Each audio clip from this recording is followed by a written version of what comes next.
Independence Amplified Maryland.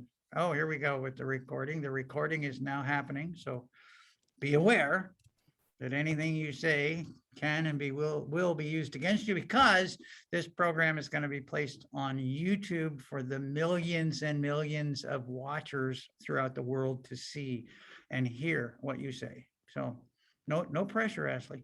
All right. Well, welcome everyone. It's a pleasure to have you here today. It is October 18th, 2021. I don't know how your Maryland is today, but in our Maryland, it was in the 40s this morning, and I actually had to wear a COAT this morning in order to stay warm and functional. So it's always a sad day for me, but I'm told that if I get some vitamin D, all these problems, I'm going to love the winter pretty soon. I'll just be begging for a snowstorm. So welcome everyone to the IM broadcast. This is a program sponsored by Centers for Independent Living throughout the state of Maryland. We also get a few listeners and viewers from other states, but for the most part, we talk about topics related to Maryland and what's going on for people with disabilities. Contact your Center for Independent Living if you struggle with your disability and are looking for people who are going through the same process you are and who are trying to understand it and figure it out as they go, just like you are. Don't reinvent the wheel. Go to your SIL and see what resources we might have to help you. We are run by people with disabilities for people with disabilities. So it's a different take than most of the services you get. Most of the services you get are run by people without significant disabilities that they know about, and they're just a whole different take on life. So welcome, come down and see your local SIL if you haven't done that. Today, we have the pleasure of having with us Ashley Biggs. Ashley is part of an old agency in Oregon Oregon. I was talking about Oregon a little while ago, wasn't I? An old agency in Maryland with a new name, the Library for the Blind and Print Disabled. Ashley's going to tell you about that library. Part of our reasoning is that I think sometimes even in our SILs, we think of that library as being for the blind. And we think, oh yeah, they got those audio recordings or audio stuff for blind people. And we don't understand fully what it is that people can have and do at the state library. So I'm going to turn it over to Ashley Biggs and let her tell us about her program, what they do. They got a lot of stuff going on. I get their emails and they're never boring. But before I do, Ashley, welcome to the program. Thank you. Why don't you tell us how you got in the library business and sort of who's Ashley Biggs and what's your background? How'd you get here today? Well, today I clicked on the Zoom link. And that's how I got here today. There you go. So I actually, I apologize. I actually started my life as an archivist. I was working on I finished my degree in archiving and records management, and I kind of fell into libraries at that point because archiving is piecemeal. They hire you for projects typically, and then once the project is over, you have to get a new contract. Yeah. And I like to eat, so I took a job in Louisiana as a reference librarian, and eventually found out that I really, really much prefer doing the communication parts of libraries.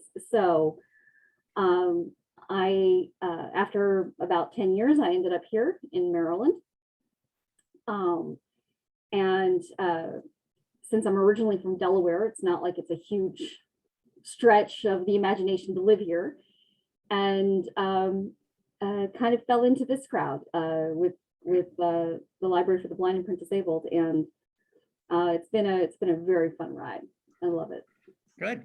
Well, welcome again. Ashley, Thank you so much. are you working with the deaf people too? Okay, Hassan. We work with deaf blind individuals who read braille. The Deaf Culture Digital Library is another aspect of the Maryland State Library Agency, as in they are a supporting funding authority for DCDL, but that is a separate agency. Yeah. Okay. Oh, Thank you. okay. All right. Well, Ashley, why don't you tell us your story and tell us the story of LBPD, how it got to be a D instead of an H. And, and I understand Yeah. you're even a separate agency now. You guys used to be buried down in the Department of Education so far that nobody could ever find you, but now you're the libraries are actually a separate entity now, right? Yeah, yeah. So to address the separate entity, about actually almost 5 years ago, the Division of Library Development Services, DLDS, was underneath the Department of Education. And it was decided, and it was desperately needed, that the Department of the Division of Library Development Services, which oversaw the Library for the Blind and the Deaf Culture Digital Library, and also participated in the State Library Resource Center and provided capital grants for buildings and materials and technology to public libraries.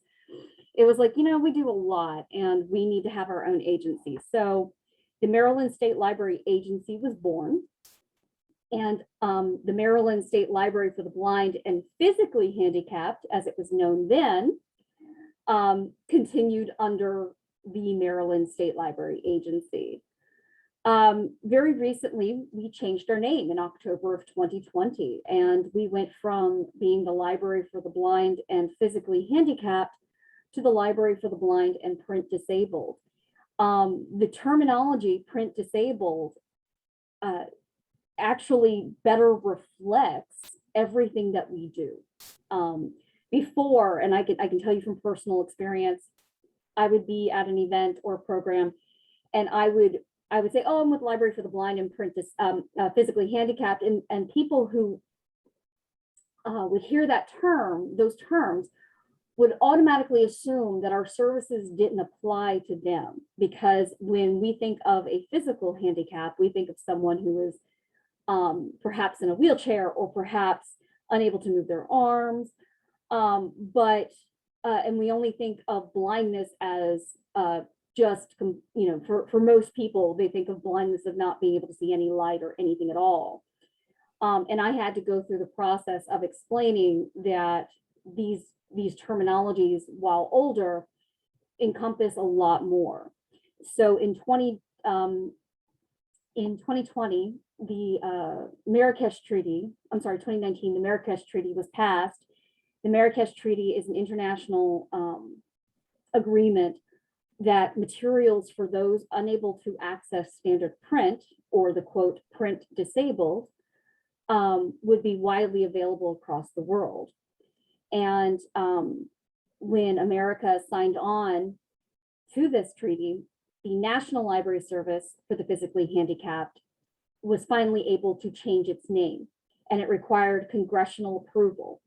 And so all the things that we did before, which was amazing, we helped individuals who had perhaps dyslexia, receptive aphasia, or traumatic brain injury, people with various degrees of visual impairment or physical impairment. Hearing impairment too? No, sir, we don't work with the hearing impaired. And actually, I will let you know that hearing impaired can sometimes be not a thing for the deaf culture digital communities. So if you would like more information for the Deaf Culture Digital Library, I'll be happy to provide that, but that's a separate thing. And so we were able to change our name to Print Disabled. And there's no perfect terminology. I'm going to say that flat out. Physically handicapped is an older, outdated, outmoded terminology. And when we changed our name, it still has that misnomer of disabled in it. But it's important to know that terminology allows the federal government and the state government, the state of Maryland, to provide these services at no cost to individuals who qualify. So our services are typically geared towards individuals who have a visual, physical, or organic impairment that prevent them from accessing standard print. What this means is that if you have, of course, the visual impairments to the side, if you have a physical inability to hold a book or turn pages due to a nerve disorder, due to an accident, perhaps you've had a stroke and you have left or right neglect, you know, you may qualify for services. If you are an individual who's had a traumatic brain injury or a stroke, or have a print disability like dyslexia or dysgraphia, you may qualify for services. Now, the important thing is that the service is only designed to provide access. It is not designed to replace comprehension. So it's very important that individuals who sign up for the services are aware that the materials are geared towards various reading levels and various access levels. And if anybody here is serving clientele and would like additional information on that, please let me know. I'll be more than happy to go in further. Primarily, we serve our patrons directly in their home or in their residence, or perhaps digitally through electronic means. We provide books and magazines in audio and braille format. We provide books in large print format. And as a caveat to that, we also work directly with public libraries and encourage individuals to get a public library card so that if they are using large print, they have access to a much more dynamic and rotating collection of materials. The library provides a wide range of services, and I actually have some slides, but that I'm going to kind of go off of. If you would like, I'd be more than happy to put them up. If not, I don't have to. Well, if you think the slides are valuable, then put them up. It's your call. All right, then I'll go ahead and put them up. Give me 1 sec. And I want you to be thinking about one of my later questions, which is going to be, how does the Marrakesh Treaty actually affect the kinds of books we might have access to from other countries and so forth? You know, I remember when I was a little kid, I used to get Braille books, and the only other country we ever got Braille books from was Britain. Apparently we had some kind of an agreement because, and the only reason I knew they were British is because they spell things funny. And I would find these words and I go, what? And then I finally figured out, oh, this is brailled in London. And so, but I am curious to know about that. And also don't forget to tell people about Newsline. I find Newsline to be one of the daily resources of the library that is just incredible. I know you guys work in cooperation with NFB, but literally any newspaper I want in the country where there's some exciting thing going on and I want to go see what the local newspaper has to say about it, I go on Newsline and bingo, I pull it up and there's the daily newspaper or the weekly or whatever it is. It is just loads of fun. And then there's tons of national magazines and oh my gosh. I have all of that towards the ancillary services towards the end of the presentation. Yeah, cool. Okay. Okay. So primarily we serve individuals with a digital talking book machine. Many of individuals who have come to us over the years do prefer to have books in a digital format that are mailed directly to their home. I have my slide on the screen. And on the screen is a digital talking book player. A digital talking book player is approximately 9 inches long, 6 inches wide, and about 2 inches thick. It is about 3 pounds, and it has 2 sections of buttons. On top, the top section has a speaker with a tone and speed adjustment on either side. The bottom half has a power button, a fast forward, a rewind, a play, stop, and volume buttons. It additionally has a sleep button. On the side of the player is a USB slot for additional accessories, as well as a audio jack and a traditional audio jack for headphones. All the instructions are built into the player. So if I were to press any button, play, stop. To start or stop playing a book, Use the large play stop button. Was everybody able to hear that, or should I turn it up? I heard I it. think you're good. I'm good? Okay. Yeah. You're able, all the instructions are built in. So anytime you do not have a book inside the cartridge or inside the player, all the instructions are there.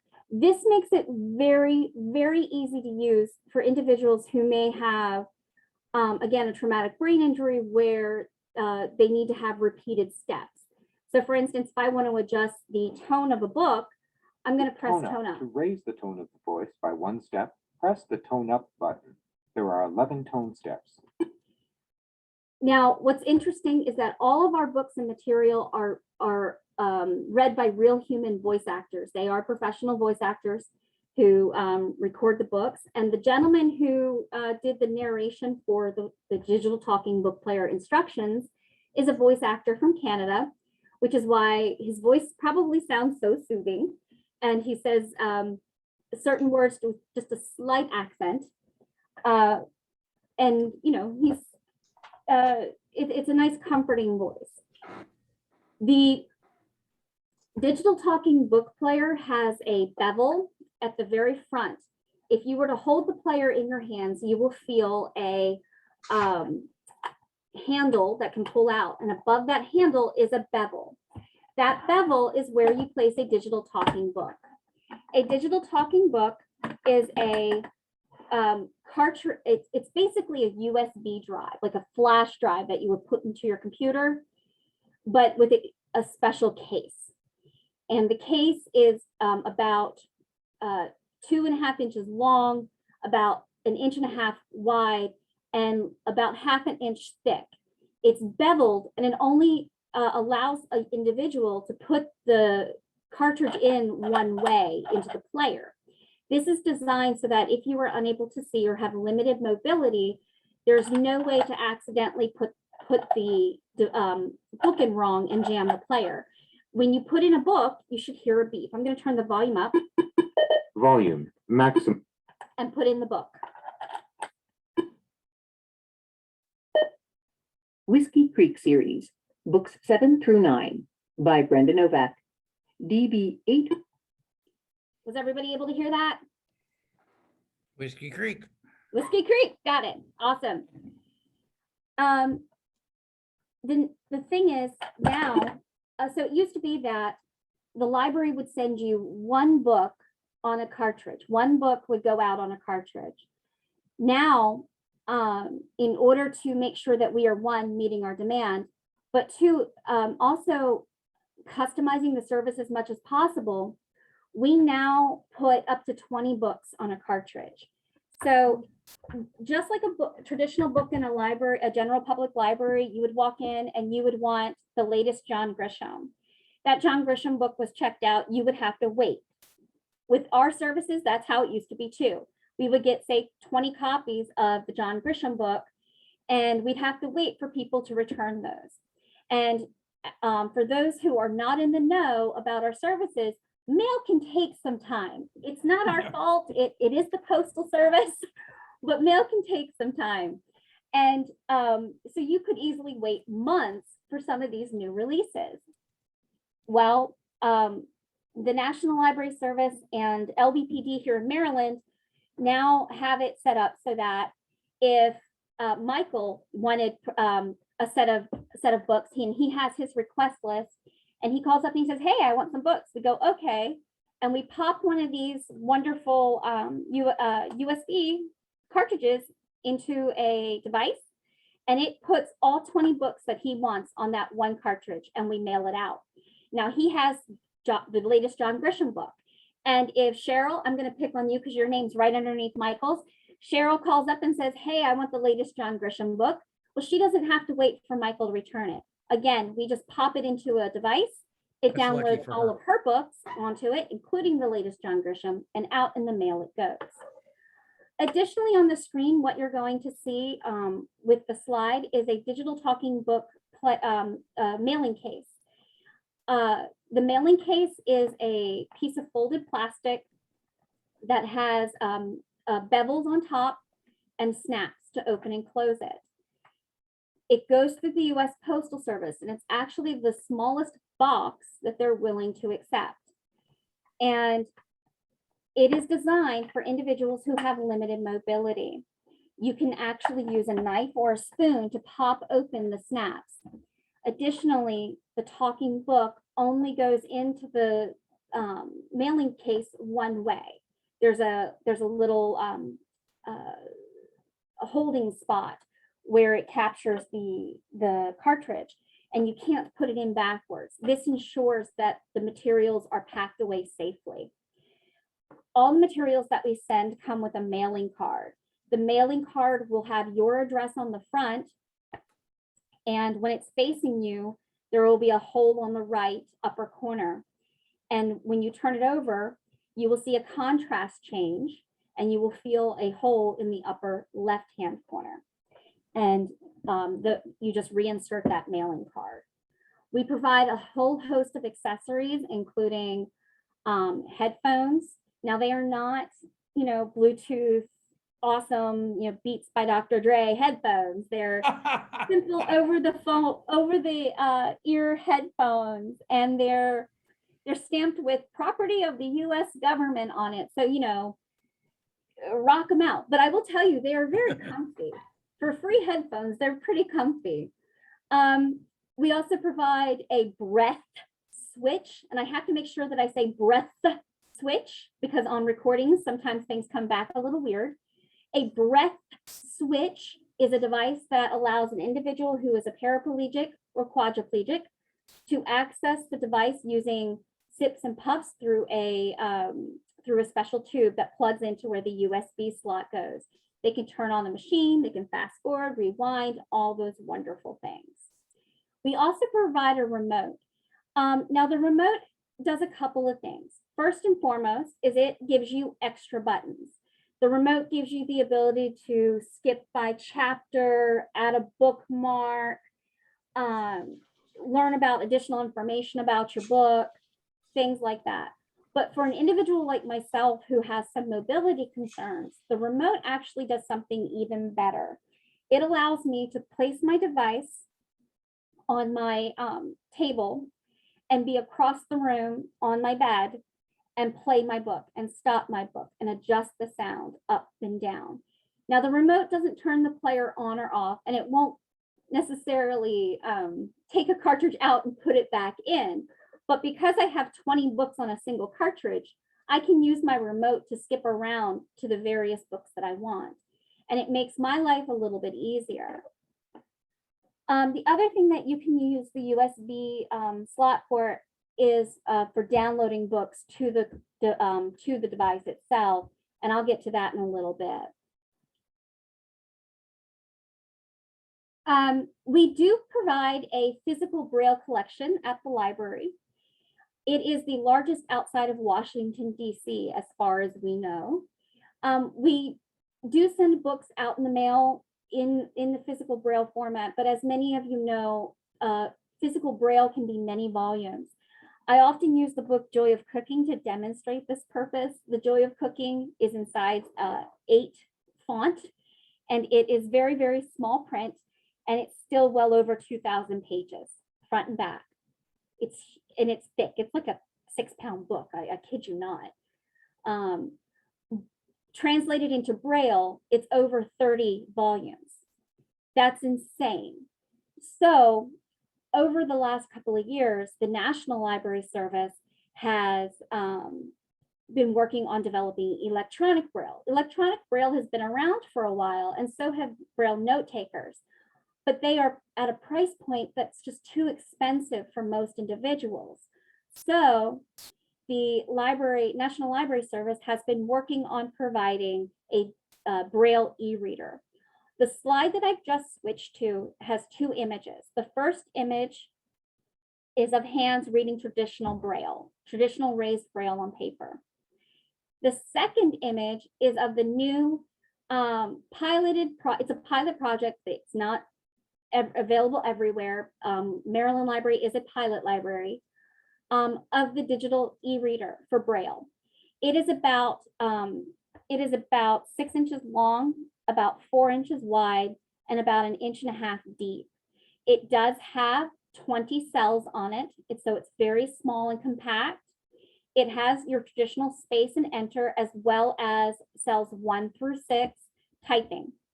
The device does have additional buttons on the side to turn it on and to help you navigate certain things. There is no voice on the Braille reader, so you do have to be proficient in Braille to read, or at least Some be folks are saying they don't get, starting. some I'm folks are sorry? saying they didn't get, some folks are saying they aren't seeing that slide yet for some reason. Oh, It's they still- aren't. Okay, hang on. Let me see. It might be that sometimes, can people see it now? Hang on. My Zoom meeting is.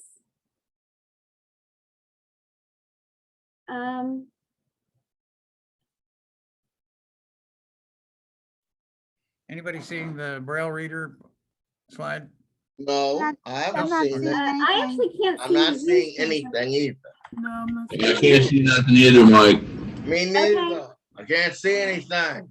No, she's getting, she's working on it. Give me a second, guys. It looks like my Zoom crashed. I'm gonna have to sign back out and in again, okay? Okay. In the meantime, we'll do see if we got any announcements from folks about programs that are coming up at your Center for Independent Living or your community organization. Anybody, what's going on? Vaccinations, sites, opportunities to get that second booster, not second booster shot, get that booster shot. There you go. Thank you. Anybody got any announcements about activities coming up? Did any of you guys go to the NAMI conference the other day? Anybody make it to the NAMI conference? I know I did.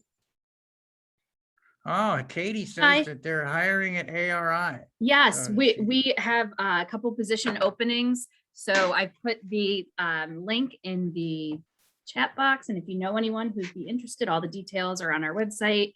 And yeah, hope you can find some Oh. friends to apply. All right, and Ashley says she's back. Are you back? Yep, I'm- Let's see if I'm we can get back. you, let's see if we can get your slide up to working. Let's see. Can you let's see. All right. The slide you should see now has hands reading physical Braille.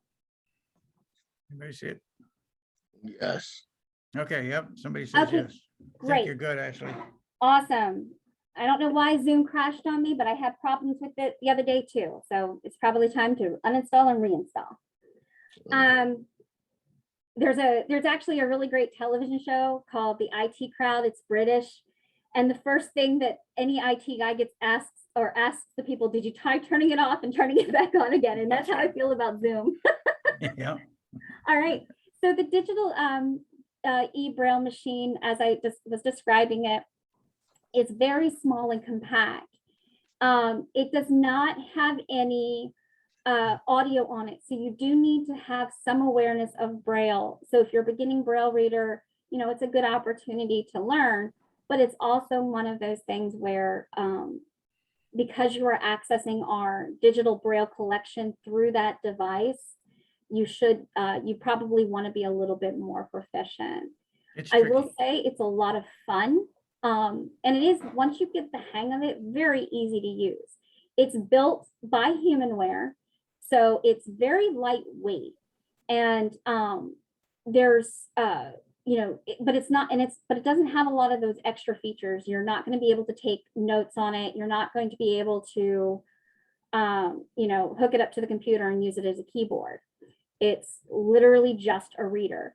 It will read any Braille file. So if you were to download Braille onto a flash drive, either a USB flash drive, a camera type, an SD card flash drive, or even one of our cartridges, it will read those files as long as it's in an electronic Braille format. So I kind of went from audiobooks to physical books to digital print. Now I'm going to talk about our Braille and audio recording download service known as BARD.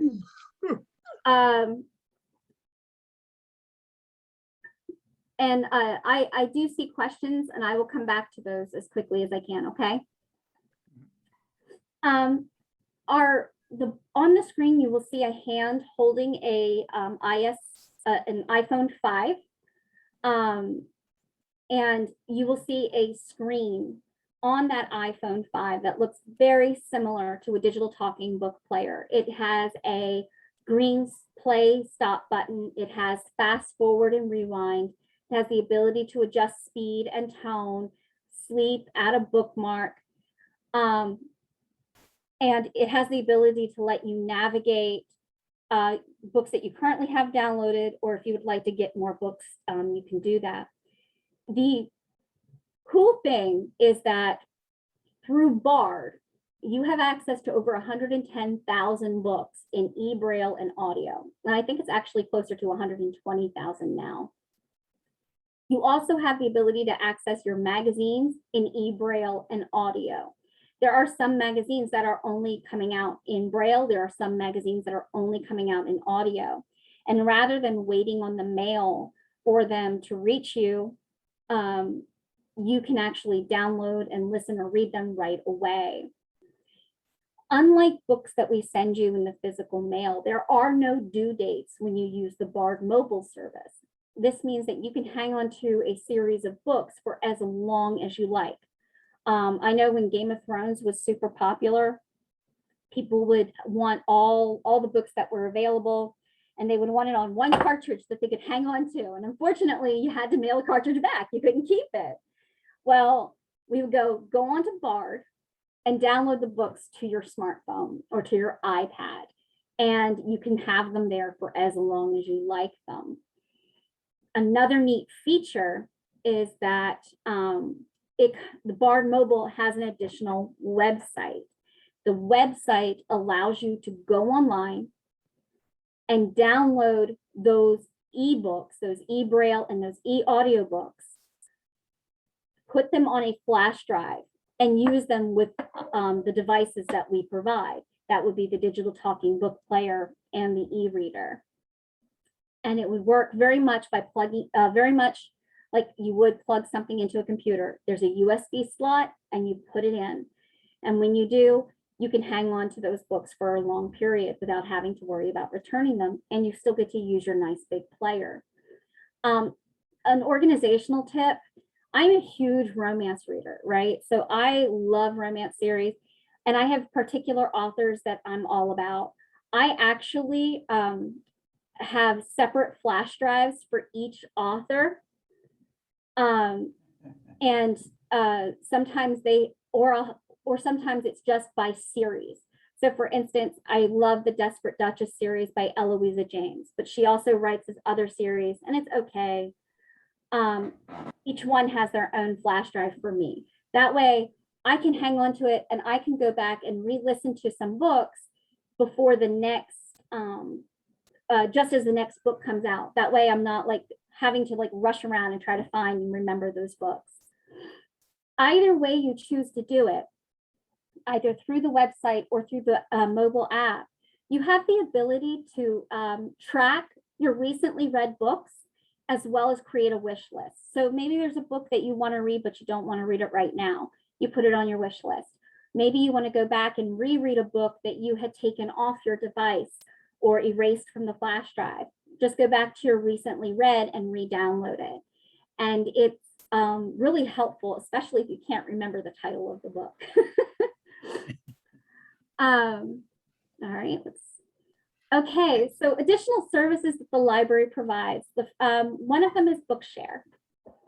Bookshare is a Benetech service. It is a organization that provides access to books in text and audio formats.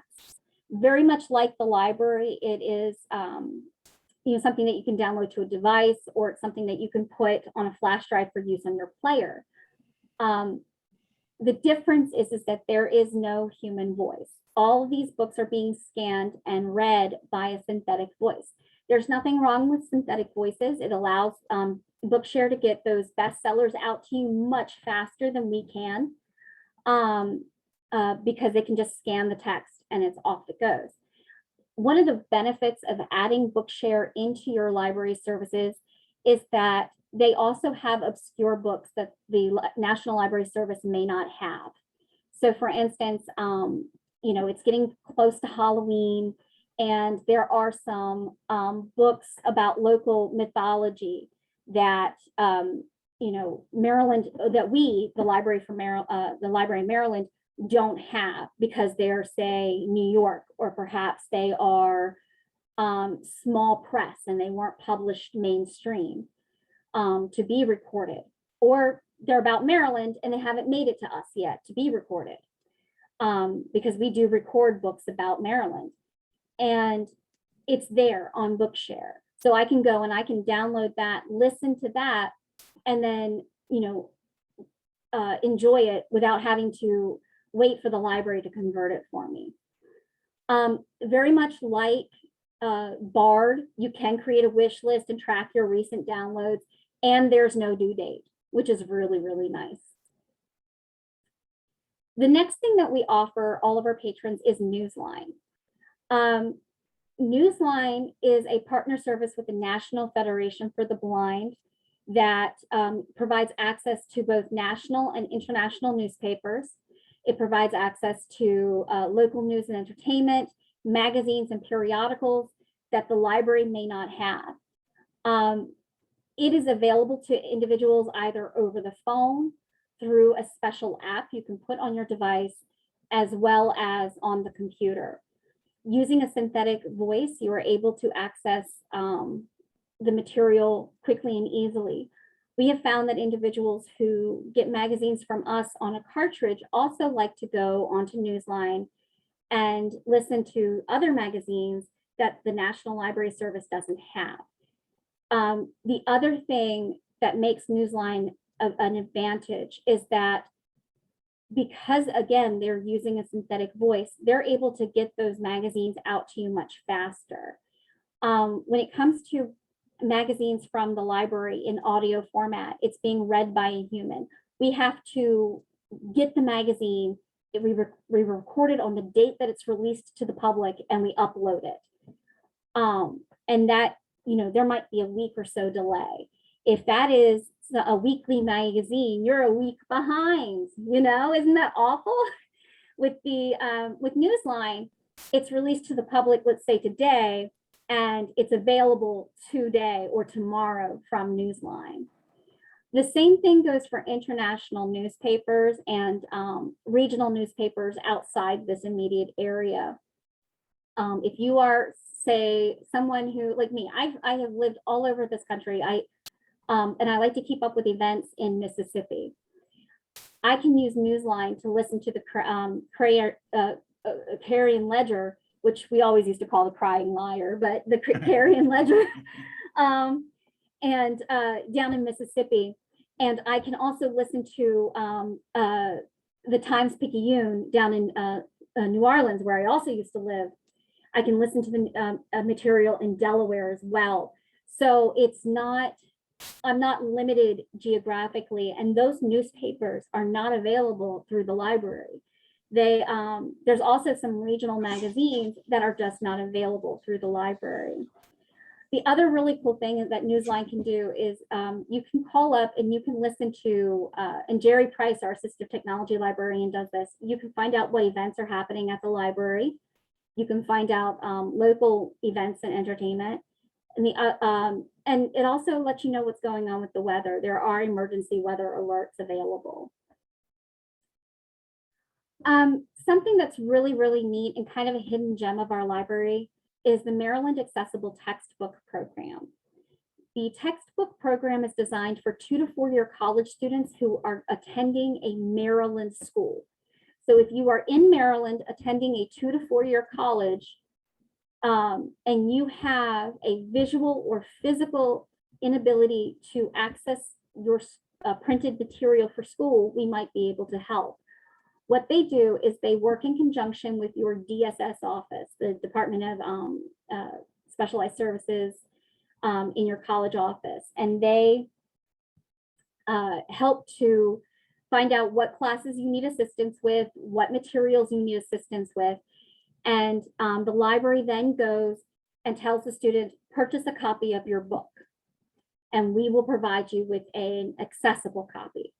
So let's say that, Katie, I see you up on the screen here. You're one of the names on my little list. So I'm going to pick on you, Miss Collins. And you come and you say, you know what, I need the,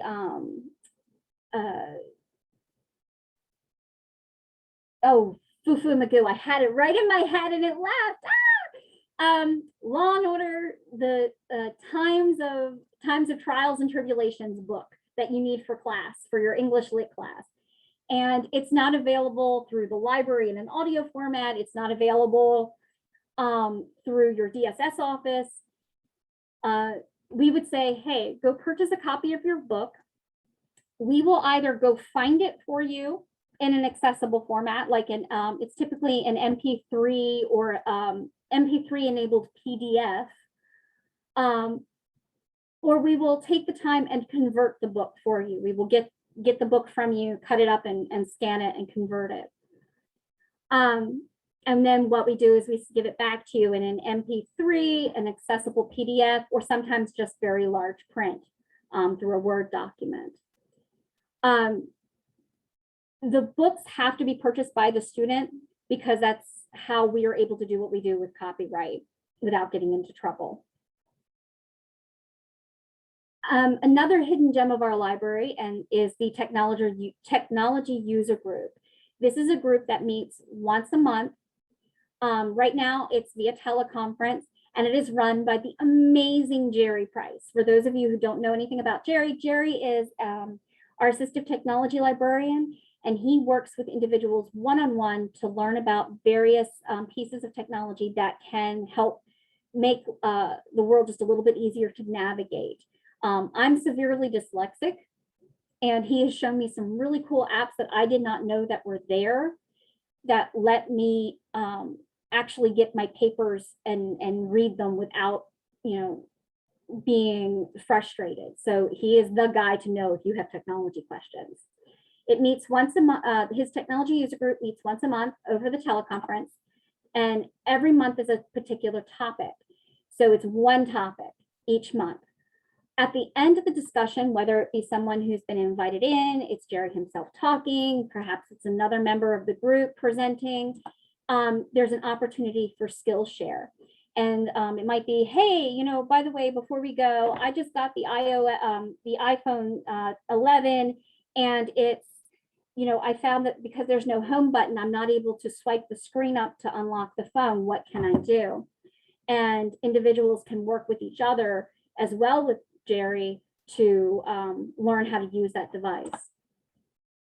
Guest speakers sometimes come and give very great presentations about new tech that is emerging. I know he had OrCam available. He had the Shell phone come in.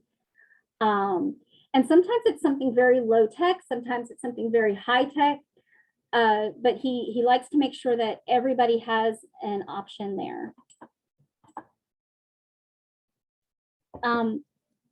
He does take the time to record and archive all of the group meetings, and they are available on our website. This means if you can't attend the live recording, you can go back and listen to it again.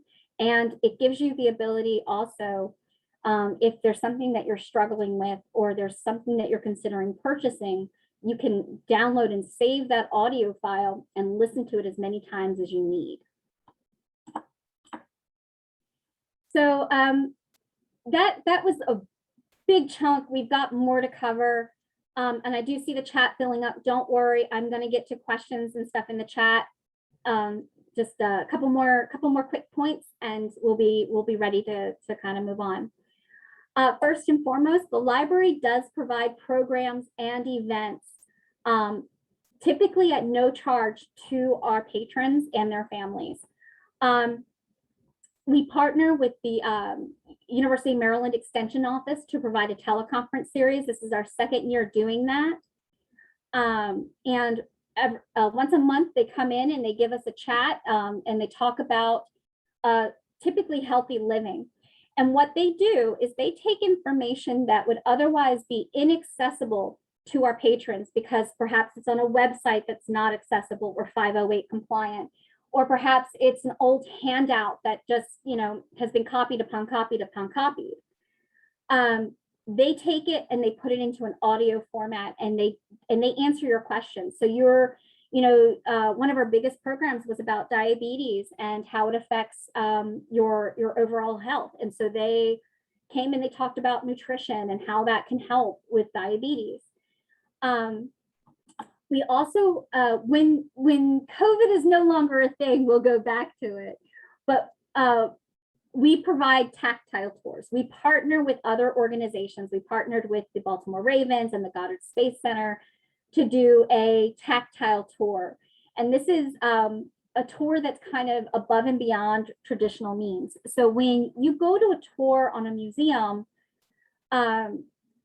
there's really nobody there describing pieces to you unless you ask for it.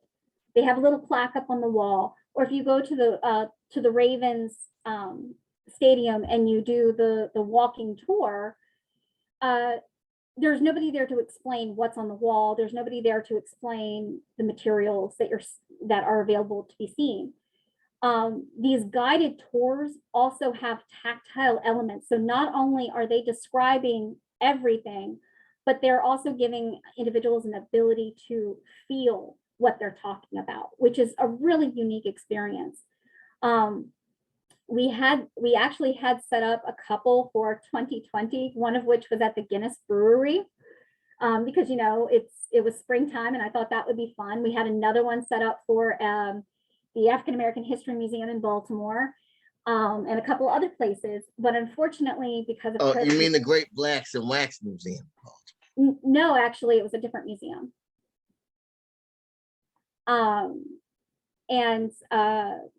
Those unfortunately had to be canceled due to COVID. We're hoping to restart those in 2022. We do have additional guest speakers who come to the library to speak. We recently had the Seeing Eye come in and talk about receiving a seeing eye dog and the rights and responsibilities thereof. We had individuals from the state's attorney office come in and talk about your rights as if you are a victim of a crime, what your rights are, and how to advocate for yourself when there are times where individuals, because we all know this is true, if you have a visual, physical, or organic disability, sometimes it feels like you're not being paid attention to, or you're being talked over or not listened to. And this person came in and gave a wonderful presentation on how to advocate for yourself. That was amazing. And so those come out as often as we can. Again, they make those materials accessible to our patrons at no cost. When the building is open, we do try to provide live performances of plays and skits and music.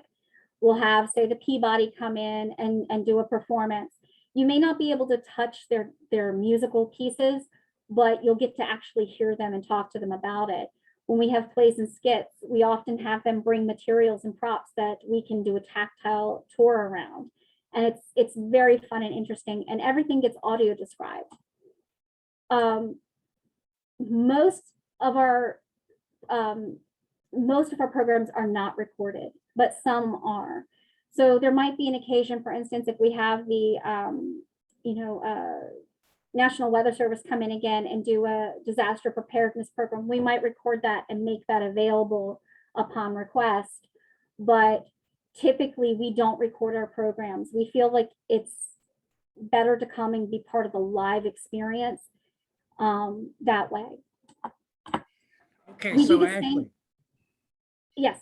you got to tell people before you go much further here, now that you got them all excited, what do they have to do or say or get from their doctor to get qualified to get your services?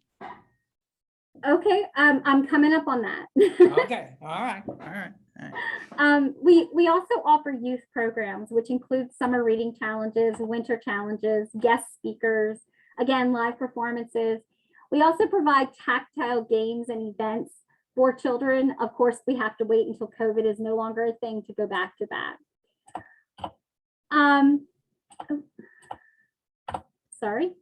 All right, so going on to application and eligibility. So thank you to the Marrakesh Treaty. Our eligibility has opened up and the ability to apply has gotten easier. For individuals who have a visual or physical or impairment or a reading disability resulting from an organic disability, they may qualify for services. And what you need to do is obtain a library application. These are available on our website. They are available at your local public library. They are available with various offices across the state. And of course, we can always mail one to you if you need it. I'm going to read the information that's on the screen because there's a lot of text, and I want to make sure that everybody has an opportunity to digest this information. The following persons are eligible for a loan service.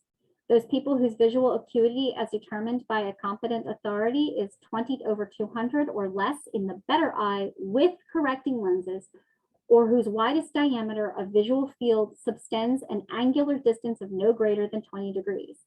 Those are a lot of words to say that if your vision is worse than 20/200, you may qualify for services. Those with physical disabilities are eligible as follows. Persons with visual impairment with correction and regardless of optical measurement is certified by a competent authority as preventing the reading of standard print material. Persons certified by a competent authority as unable to read material or unable to use standard printed material because of a physical limitation. And persons certified by a competent authority as having a reading disability resulting from an organic dysfunction and of such severity as to prevent their reading of printed material in a conventional manner. All of those things to say that if you are unable to see a book, hold a book, or access the print due to a reading disability or a print disability, you may qualify for service. Once you have an application, you then must have it certified. Certification is the same for everybody. Everybody. It doesn't matter if you have a visual impairment, a physical impairment, or a print impairment. A DM or a DO, a doctor of medicine, a doctor of osteopathy, an ophthalmologist, an optometrist, a registered nurse, a therapist, it can be a social worker, a caseworker, a rehabilitation individual, a certified reading specialist. The list is not all inclusive, but it has to be an individual who can say without a doubt that you qualify for this service. And that includes a Center for Independent Living caseworker. There you go. See? you go. Da, da, da. I'm going to hit a couple of frequently asked questions, and then I will hit the chat, and then we'll have some more questions. Does the program offer music? No, we don't offer music for listening. What we offer are musical scores and books in braille and large print, as well as recorded instructional materials so that you can learn how to play a device. Does it cost anything? No, this is a tax-supported federal state program. So the federal government provides us with the books and the players. The state of Maryland provides the people and the large print books to you. And there's no direct cost. So you should never have to pay for someone. You know, if the postman comes up and says postage is due for your audiobook, you're just going to turn around and say, nope, nope, nope. And they shouldn't make you sign anything either. That's happened before, but there's never a cost associated. If you lose your player, call us. Now, if you've lost 2 players, everyone's allowed up to 2 players. If you lose 2, then we might have to have a conversation. We have one gentleman whose player ended up in a trash compactor. You know, these things can happen. But we're not going to charge you for the devices. There might just be a limit on what we're able to do. And of course, I can't stress this enough. How do you receive items from us? There are two main ways. The first is through the US Postal Service, which is the book on the physical cartridge mailed to your home that you use on the physical player, or the physical cartridge that you use on the e-reader. That's one way. The second is through the BARD mobile service, either through the website or the mobile application. I strongly encourage everybody, even those who don't consider themselves tech savvy, to learn how to use BARD, because more and more and more books are going to be available directly downloadable to you.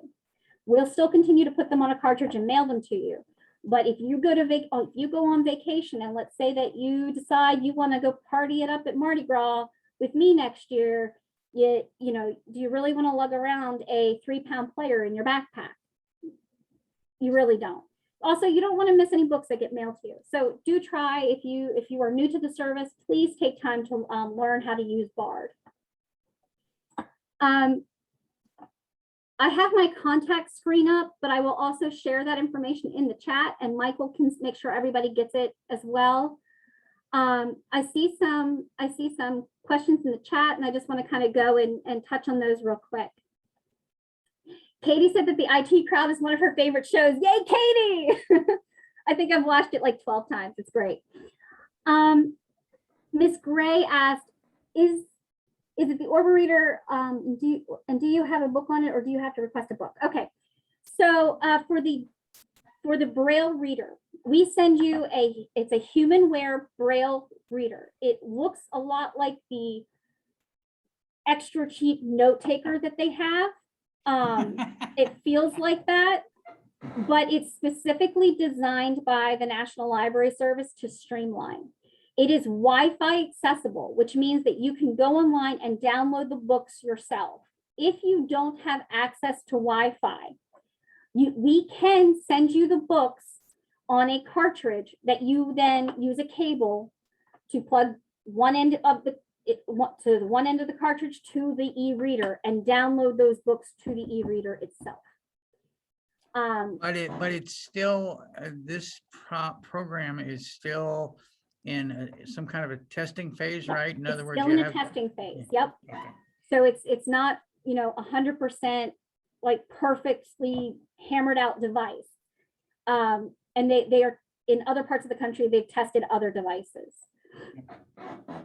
Are there any sign language books? Again, no. Our materials are in audio format or Braille. If you need materials that are in American Sign Language, you would need to connect with the Deaf Culture Digital Library. It is funded by the Maryland State Library Agency, but it is not our direct service. Is there a cost for Bookshare? So if you are a patron of the library, you can get Bookshare through us at no cost. You would still get your own account. You would still be able to add your books and delete your books and create your wish list, but we would be covering the cost for you. You do have to be a patron of our library though. If you are not a patron, then the annual cost is passed on to you. Still $50. I think it's been $50 since forever. I think so. I had heard chatter from someone saying that they were thinking about that it might have gone up, but I don't think it's gone up to pass too much. Don't know. Yeah, don't know.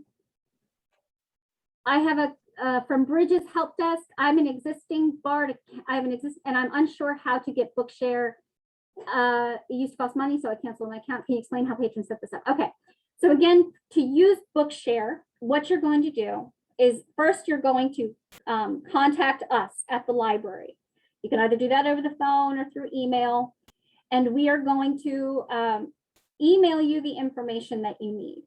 We're going to give you a special code. That code is what. Email it. I'm sorry? Can you email it to us, please? Well, I can't email that code out. You have to contact us in order to get Call that on the code. phone to you, okay? Yeah, we don't just post that out anywhere. You have to be an established patron, and then we have to help you get your account set up on our end before we can give you that code. It's not something we can just blast out to everybody. So once we've made the connection, and if you currently have if you have an old Bookshare account, it's going to need to be converted. And it does take time. Sometimes it can take anywhere between 24 and 72 hours for Bookshare to make the connection between old accounts and new accounts. So just be aware. But yes, it is a free service that we provide. Yes, Jerry is amazing. Jerry, somebody said that Jerry is amazing in the chat, and yes, he is.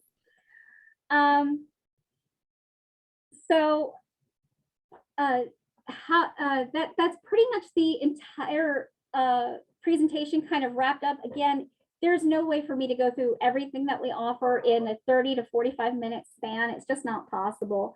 So I kind of had to hit on some things pretty fast. I'm here for questions. I'm here for answers. And I will make sure that my contact information is dropped in the chat, okay? Ashley, you have been phenomenal. Thank you so much. It was a very vibrant and included and very inclusive piece of information.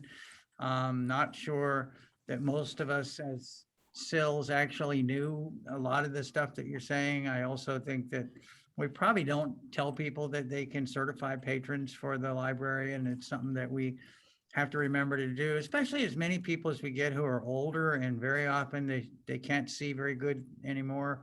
And they really, you know, they don't know about the newspapers. A lot of them just end up using Newsline on the phone, but we can hook folks up with these services. We also work with a lot of people who have traumatic brain injuries and other things where the library would just be a phenomenal service to help reconnect. Isolation is one of the most, when you ask people like, what's the worst thing about having your particular disability? Very often people say, I'm isolated. I don't get out like I used to. I don't have connections to the information I used to have. So we can help them have that connection through you folks at the Library for the Blind and Print Disabled. So thank you so very much for coming here and making this presentation. And we'll see you at Mardi Gras again, right? Yeah. No problem. I do want to just reiterate that if you are certifying someone for services, please make sure that they meet the criteria. Yep. So if they have a physical or visual disability, make sure that you read that page carefully and make sure that they meet the criteria based on your assessment. The other thing that's really important is that we are not, our agency is designed to provide the access to the information. If you are certifying an individual who has a cognitive delay or cognition concerns, and you have questions about whether or not they may or may not qualify, while we'll do our best to answer, we are not a certifying authority. That is, the service has to benefit people. In other words, they have to be able to ingest that information once they get it. What you do is give them access to the information. exactly. Ashley, Yes, sir. can you send that website that you just sent again and send it highlighted so we can click on? You mean send it? Yes, highlighted. I don't think she can highlight it. I can't turn it into a link. No. But I did promise you the Deaf Culture Digital Library, so let me pull that up for you. Thank you.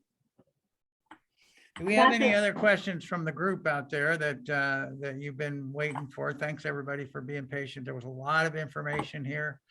And again, thank you, Ashley. But if there are any other questions, we've got a couple of minutes, so it's just 6 minutes after. Questions from anybody? Oh, yes. Except Hello? for you, Chioka, you used up all your questions already. You can't ask anymore. So now it has to be somebody else. Anybody else have any questions?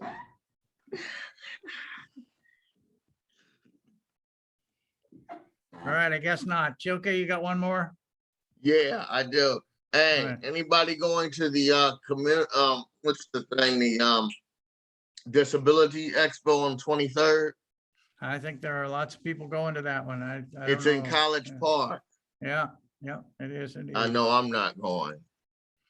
All right. Anybody else have anything that they need to make an announcement about or anything for this week's I Am broadcast? I know we are in the thick of scheduling presentation next week on some new Medicare benefits and services that we'll talk to you about. We'll get an announcement out like Wednesday or Thursday this week. Watch your emails and click on the link to go and get that information. Also, don't forget, these programs are funded by you. They are possible because of you. And I am profoundly grateful to those of you who are able to donate a few dollars now and then to make them continue to happen. We want to thank each and every one of you who is a participant with us. And we will see you again next week here at the I Am broadcast for Centers for Independent Living in Maryland. Thank All you. right, thank you.